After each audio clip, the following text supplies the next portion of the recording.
less out of a team called Nmuh. And the summoner blockers are in place this game. There we go, we are sorted. What more can you ask for? Okay, we've got a prediction of a cheese loss and MNKH going Blitzcrank. Never know. We could have a cheesy Nmuh victory here. I kind of want to see him win. I just want to see someone with that name win a tournament. We do have Jax and Kassadin as the first ban champions. Both banned for the second game in a row this tournament. Kassadin is classed as a tier of his own with his mobility, damage, crowd control, and ability to build tanky with mana. He's just very, very strong. We do have Jax scaling very well into late game. Malphite, good tank, especially against the attack speed based, well, carriers, bruisers, anything that wanted to attack. Also has a strong initiation. We do have Darius as well as a ban, same as last game. Lots of AoE damage, good dunking potential with the ultimate, true damage, apprehend, pulling people into range of him, and a slow. Tanky with lots of damage. Good idea for a bruiser. We do have a Poppy ban again as well, tanky with lots of damage once again, but she is more single target oriented. And we do have the Teemo ban. Again, nobody likes going against a Teemo. On a map with no vision, the Teemo with mushrooms and a sweeper. You're dead before you get to the map and before you get to the fight, and then he blinds you when you do get there. It's not nice. It's not nice at all. Alright, we do have a Kha'Zix picked up as the first pick for Sauron. High mobility, pretty high damage even when built tanky, and he does have a Tristana style jump reset if you evolve your E. Very strong. I do believe it's the same range as Trist jump as well, although it does seem less buggy. We do have Nmuh coming out for the opposing side. Warwick currently has it picked. Very, very good bot lane. Slowly withers away at his opponents. Slowly winning lanes whilst pushing quite hard. Consume, killing creeps very, very fast. And Beware Tall Grass won the last game, Securio now. So they are against Pex next, I do believe.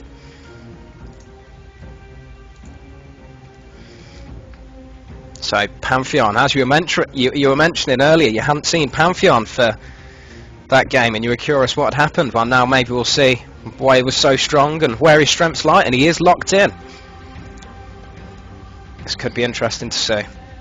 I also do know that he synergized extremely well with Jax, so I was assuming that that was probably the case there. As the Jax was banned out, so Pantheon became less of a viable choice, but I definitely think even him on his own, he synergizes so well with a lot of other picks as well. And there's the Blitzcrank that was called, and we'll see if that does get switched to MMKH.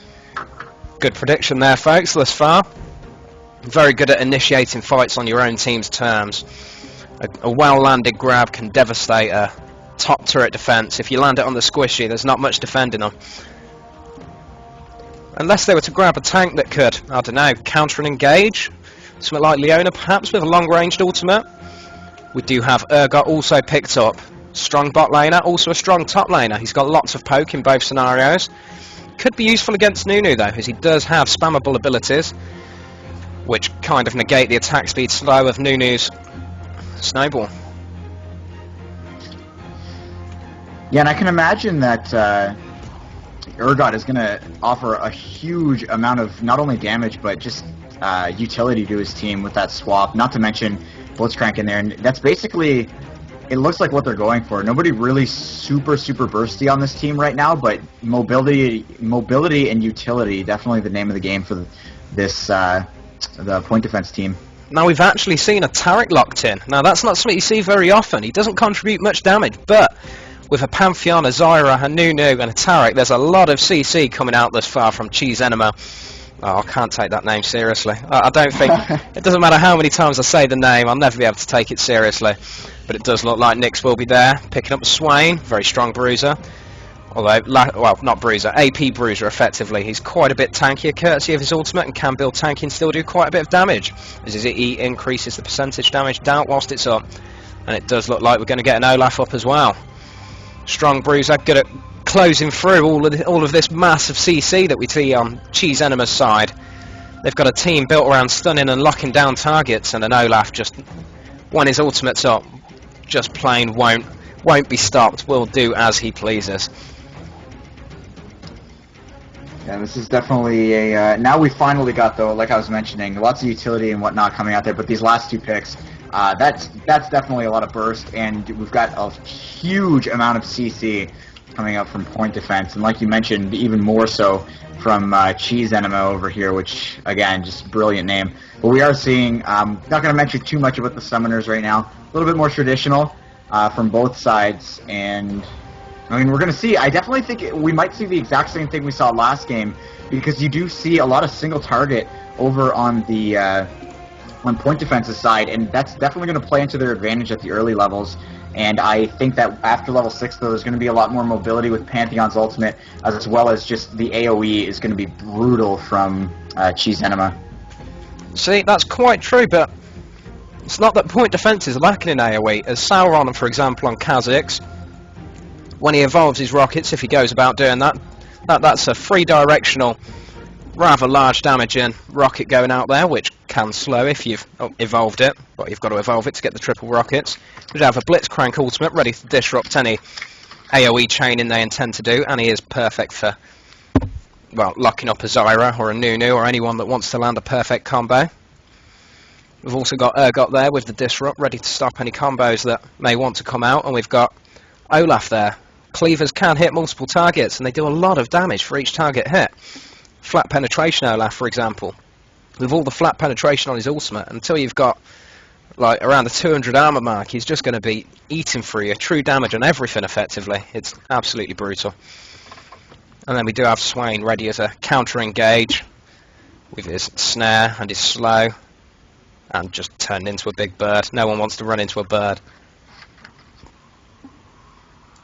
Definitely not. So, I mean, yeah, I think we've got it pretty well locked up. I think we can reveal the summoners in a couple of seconds here, but I will mention it now just based on the delay. But yeah, full revive coming out from all these guys. Nobody's really going to switch anything here last second. And you do have 2 garrisons versus 1, which I'm not sure exactly. I mean, if it goes as predicted, I think there's a lot of predictions going out here for point defense to take this, but if it goes as predicted, that garrison's going to be used significantly more offensively than defensively. But I mean, we'll see if that plays true. Who knows? I mean, the games are very, very quick, as we all know, and it could turn around in a second. So we'll see if Cheese Nmuh coming out of nowhere might be able to take this one. Yeah, I want to see it just for the name. Just for the name itself, they should get a reward for this tournament. They've put enough effort in, just being creative enough to come up with that. That's one up on what I'd do.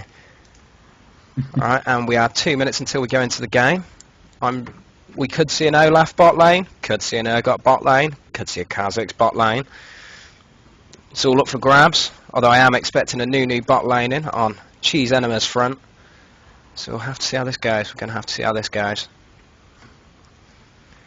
For sure, and apparently we're getting word that Cheese Nmuh has actually been around for a while now. But I mean, even still, I do want to apologize to you guys if you're used to your normal casters. I'm just kind of stepping in here, but I do love the Dominion scene, and I just haven't been around it. I haven't seen these teams too much, but I definitely know that point defense has been around for a while, and there are certainly some predictions. They're kind of like the CLG and TSM of Dominion right now in the North American scene anyways, as they are coming up, and they have played a significant amount of games. I am really excited, though, because I haven't seen much Urgot. I don't know, is that like a common pick on either scene, like the EU or the NA scene? Well, I know on EU in particular, after his nerfs, he kind of fell out of style a bit, and then people realised he's still almost as strong as he was before, and by late game he's got even more scaling now. They've reduced the range on his lock-on for the Q now, but he's still very, very strong. He's got a lot of poke, a lot of ability to zone people out, and you can build him pretty damn tanky while still doing a fair amount of damage. And he does have a shred on his E. We do see a lot of shreds coming in, quite often. So yeah, he can be played top or bot lane, good at zoning top lane and getting a lot of poke down for that first fight. If you can delay the engage, he can get a lot of damage off before the fight's commenced. But bot lane is also a strong presence, good duelist, good at zoning people, lots of damage output. And have we seen a lot of the Elise being used as well in Dominion? Because I know she's still kind of floating around right now in both Threes and Summoner's Rift. So I don't know if she's necessarily... She seems like she would actually be extremely viable on Dominion. Well, The problem is, I found, is that a lot of bruisers do tend to duel her, and she is very item dependent as well. I do like the potential changes to her though. The idea of granting vision on a human form stun does seem like a nice buff. Means that she won't have to go and face check that bush after she's stunned someone in there to get the damage down, or cast a spiderling. It'll also mean she'll see if she's about to get attacked by an army of people waiting in a bush for her. But the skill set's alright, but I'm not too keen on the current health and missing health mechanics. Yeah, for sure. The scale's a bit weird. Once someone's around 60-40% health, your damage just disappears. Now the skin advantage is going to point defense here. I should hope so, with all the RP they've won from tournaments thus far. Pentakill Olaf, relatively new skin. Pretty cool, if I say so myself. I do own it myself. Butcher Urgot. I don't know. Swain skin. Yeah, the Swain skin is pretty damn good. I've got that one too. I do like that skin though. Very nice skin. Good animations, good everything, really. Although we do have Nmuh bot. Possibly the most tear-inducing laughing game after Lulu's. Actually, I'm a big fan of Cho'Gath's laugh. No. Original skin. Oh, I'll turn on to the actual stream one now. My apologies, I will change to the correct scene. There we are. Logos are now down. Thanks for keeping me up on that, feed ski. Don't want to be playing with some of the blockers and logos up all game. That could be awkward. Okay, standard builds coming out really. Blitzcrank's one of very few people who can get away with not starting with health and mana regen, but he does want that extra mana for his mana shield, and it does make him considerably tankier. Excuse me. This is the round of 8 game between Point Defense and Cheese Enema, I do believe. This is Dominate Dominion, week 29. On the left-hand side, we can see Sauron playing Olaf, looking set to go bot lane. Saber Z playing Kha'Zix. Quite a strong pick again. Magic Malkor playing Urgot, and it does look like this will be an Urgot top. MMKH playing Blitzcrank, as was called in the chat before the game, and Nyx playing Swain. And do you want to go through who we've got on the right? Absolutely. You've got Sifu Calvin, Roland Pantheon, very strong choice there. Warwick's on Taric, which a lot of people are predicting he's going to get all kinds of pentakills and stuff like that, so we'll see if that's the case. Lurch looks like he's going bottom lane with Nmuh here. Nmuh bot, probably the best skin in the game, the entire game. Orakion on Zyra, and Brown Bruiser is going to be rolling a bruiser for himself here in Jarvan, and he is going to be taking the lead out here, going very, very quickly to that top lane with that standard toss, and he will get his way out there very quickly.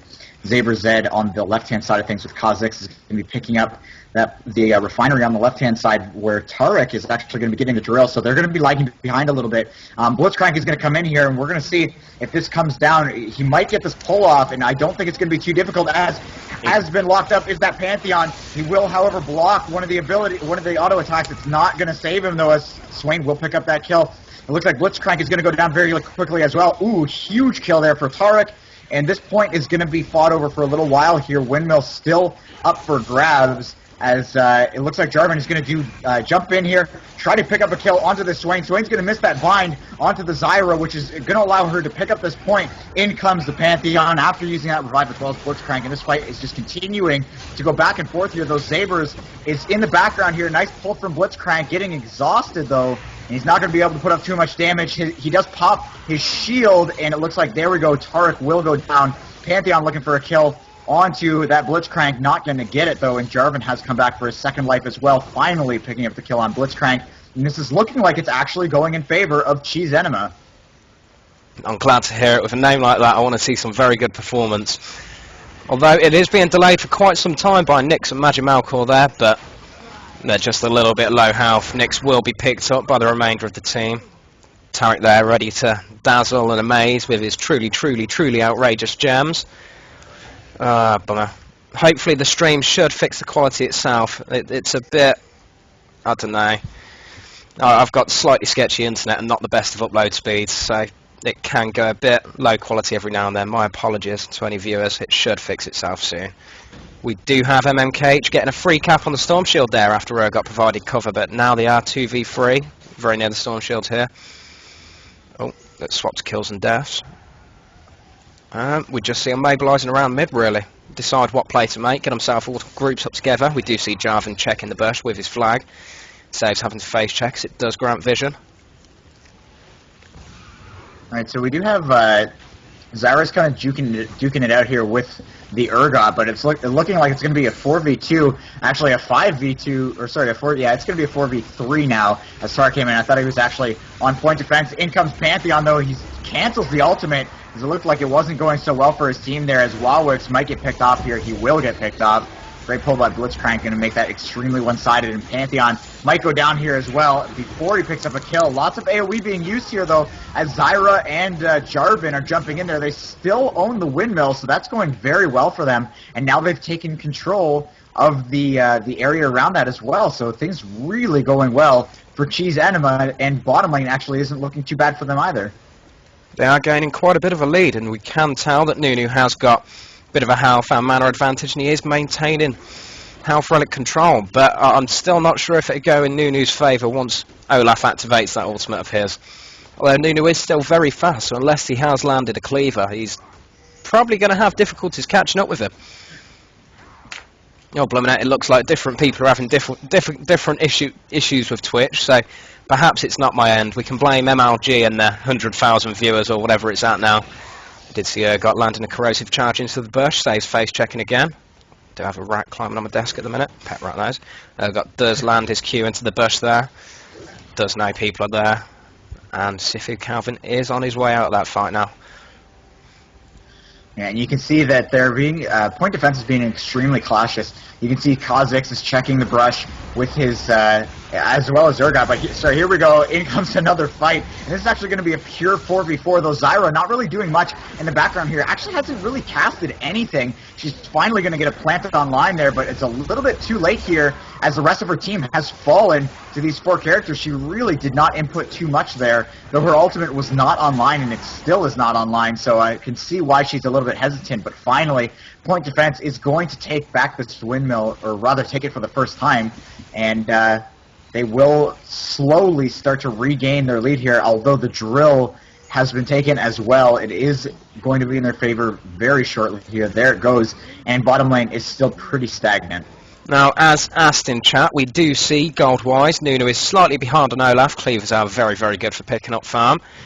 Putting him a good 200 gold ahead. And scaling-wise, I would expect Olaf, or a glass cannon Olaf at least, to scale much, much harder into the late game. Numuh's good for a withering lane, but Olaf does pack enough sustain to outdo the snowballs, and his ultimate does negate any hopes of tankiness there. Sauron is a little bit behind ZaBZ there, but ZaBZ does manage to land a snow in a very, very, very painful combo there onto Nmuh, dropping him incredibly low. But another 4 men from Cheese Enema have came to cover bot lane, which should leave mid lane exposed for a back door, and we do see MNKH going for that back door, but it may be a little bit too late as now they are on the way back.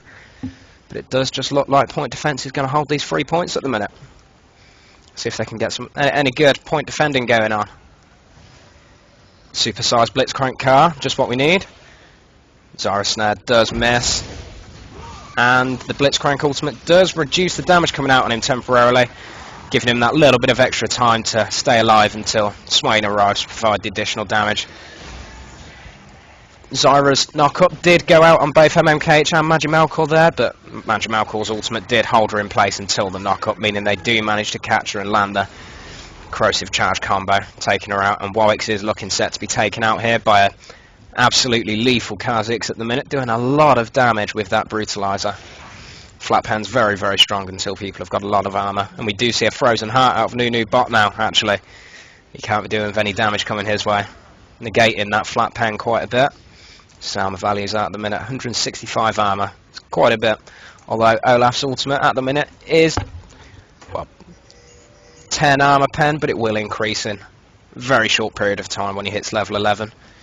We do have attack speed boots on Olaf, which is a different kind of purchase, as at melee range with CDR you can spam cleavers, and I do believe that's the highest damage, though he may be looking for the sustain that auto grants, I guess.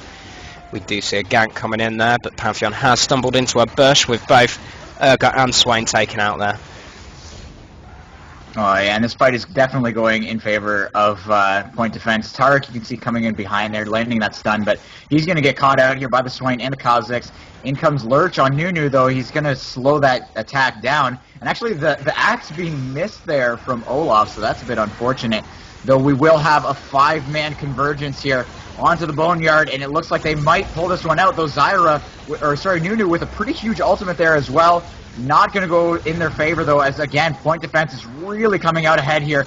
Imagine Melkor is just dominating this Jarvan here. He's going to smash that Jarvan down, and this is going to be a 4-for-1 exchange, and 4 characters still alive, not to mention the revive being used there by Swain, so he's going to be up and running, trying to defend that point, the refinery up against the Zyra, here, and it will be a 4 cap right now, 4-point defense, now taking the advantage here by a pretty significant amount.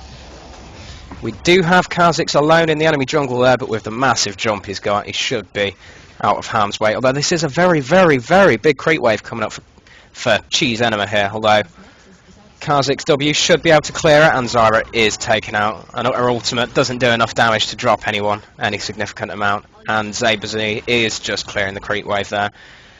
Blitzcrank does seem to miss his grab on Warwick's, letting him get away, although he is rather tanky.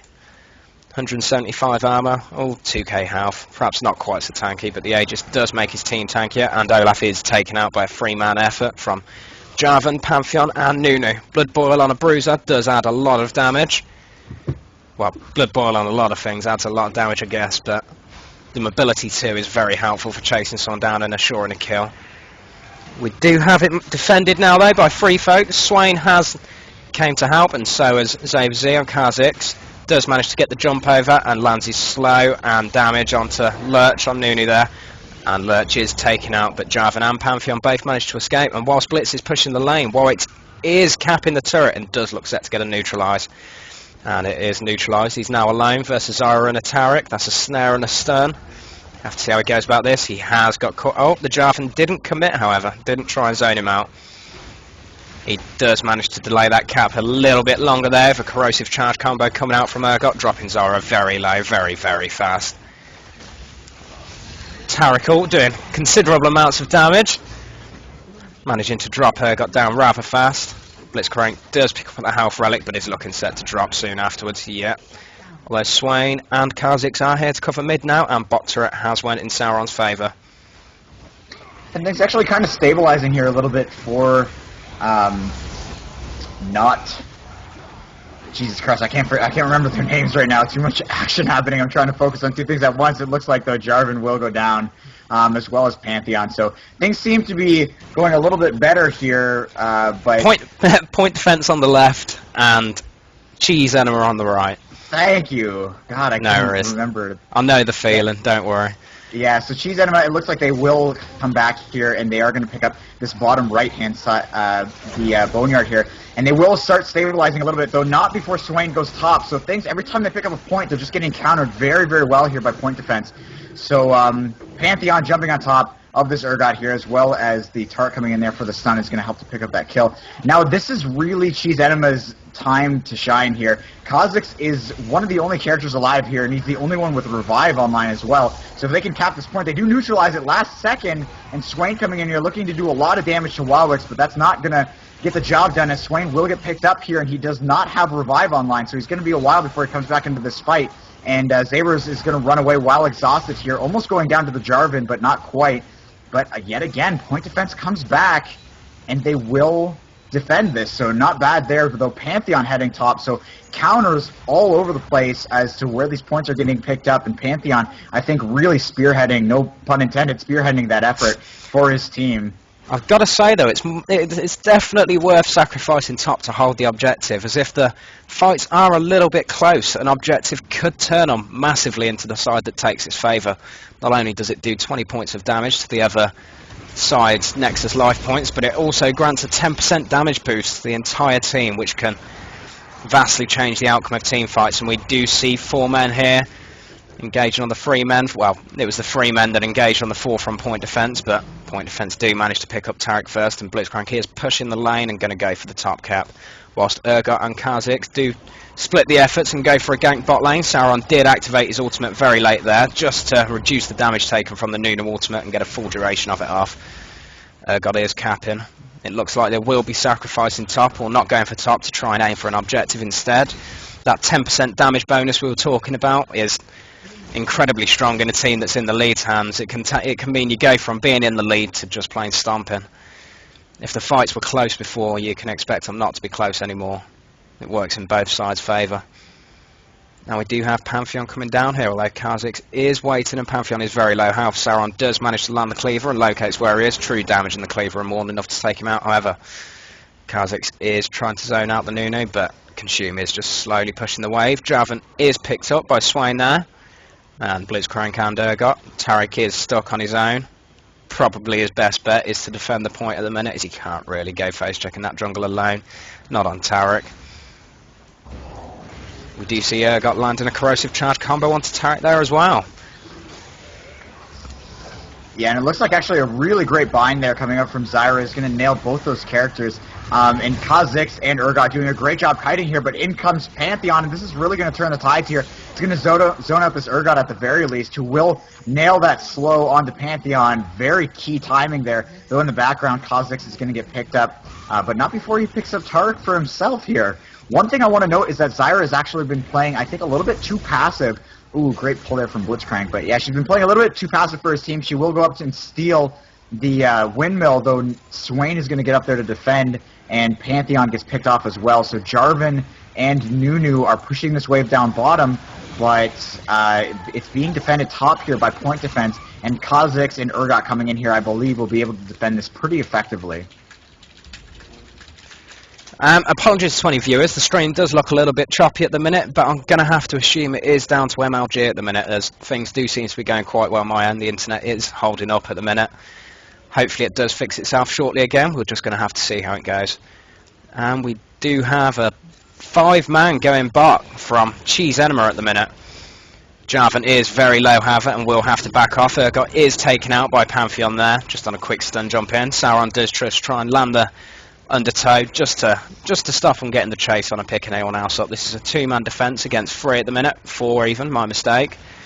Do have Pantheon waiting in the bush for any counter gank attempts though, but Blitzcrank's more than enough to just power fist him up into the air, lands a grab, and with the Storm Shield doing quite a bit of damage, but good Zyra Snare and a Tariq stun combo does lock him up for quite some time and eats through that big mana shield of his.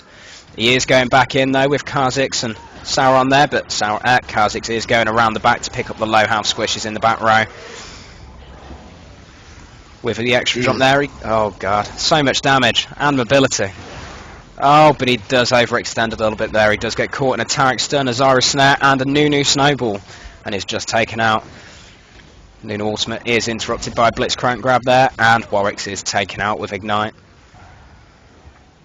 That was a great pull by the Blitzcrank there, making sure that the Nunu couldn't get off the full channel on his ultimate, and just canceling that while his team was engaged in that. You can see here Urgot is going to come down, start peeling away at this Nunu, but I really think Nunu's a wee bit too tanky right now. He's got the Frozen Heart as well as the Thornmail right now, and just tons of other defensive items. Almost every item is a defensive item for that Nunu right now. Top lane, it looks like Blitzcrank is going to get pinned down here by the Jarvan and Pantheon. Really strong combination. And you can see there Jarvan doing a really good thing, making sure to zone out that Blitzcrank from getting off that pull. Kha'Zix might go down here. Demacia jump onto the Blitzcrank, but some great kiting and just way too much damage from Zabers is going to peel off those 2 characters when it looked so terrible for them. I honestly expected Jarvan and Pantheon to pick up both those kills, but not happening there. And they will retain that windmill and down bottom lane. Zyra and Nunu pushing in, but Olaf will put an end to that with the great axe throw. I've got to say, that is the lack of follow-up I was kind of talking about with Pantheon earlier. Once he hits the late game and can't Gibson instantly, he does struggle to fully take people out, and we've seen there Kha'Zix left on very little health, and Javan tried to dunk, but it just didn't quite pay off for him. The 2 of them were taken out, and Blitzcrank and Kha'Zix did escape on low health there. Although it looks like Kha'Zix, with his great mobility and jumps, is going to escape on very low health again, but MMKH doesn't get so lucky this time and is caught out by the Pantheon Javan combo. Coming back, looking for revenge. Kha'Zix is trying to poke him off the turret and possibly bait him towards him, ready for Swain to pick him up. does use the snare prematurely, expecting him to chase Kha'Zix, who does run into Heartseeker strike range, but with those jumps manages to pick up kills, and that is game over. Cheese Enema have lost. Don't go doing any cheese enemas now, guys, please. Probably not good for your health, and it is a victory in the round of 8 to point defence. He will be going free to the next.